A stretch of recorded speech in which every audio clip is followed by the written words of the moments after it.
No vídeo de hoje eu vou te mostrar se investir em ativos atrelado à taxa Selic ainda está valendo a pena. Olá, nesse vídeo irei te mostrar o que fazer com a taxa Selic a 2%. Então, se você quer aprender como iniciar seus investimentos da maneira correta, preste bastante atenção, pois eu demorei um tempo para aprender sobre o que a mudança da taxa Selic iria afetar nos meus investimentos, e estou aqui para te ajudar a não perder esse tempo. Antes do nosso conteúdo, não se esqueça de se inscrever no nosso canal. Então, agora eu vou te explicar o que essa mudança da taxa Selic irá impactar nos seus investimentos. Nessas últimas reuniões do cupom, ocorreu diversas reduções da taxa de juros básica da nossa economia, que é a taxa Selic. Essa mudança ela impacta diretamente nos bolsos dos investidores, pois essa taxa ela é utilizada como base em vários investimentos de renda fixa. A taxa Selic é utilizada como um termômetro, regulando os juros da nossa economia. Com essa redução, todos os juros do mercado caem.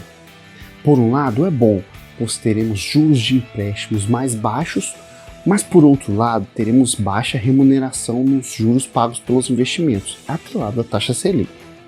Essa redução deixou muitos ativos de renda fixa com rentabilidade negativa, se tornando inviável o seu investimento.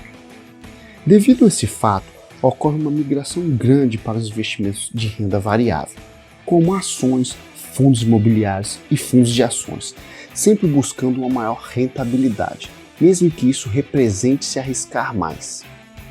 Antes de decidir onde irá aportar seu dinheiro, é preciso fazer um planejamento financeiro. Se o seu objetivo for para reserva de emergência, vai ficar difícil ir para outro investimento, pois nesse caso você precisa de segurança e liquidez. Agora, para quem já tem a sua reserva de emergência, deve buscar maior rentabilidade. Então, preste bastante atenção, que isso é muito importante. Se você está em busca de resultados mais rentáveis, então você precisa fugir dos investimentos atrelados à Selic, a menos que você precise montar uma reserva de emergência. Nesse caso, a melhor opção ainda são esses investimentos.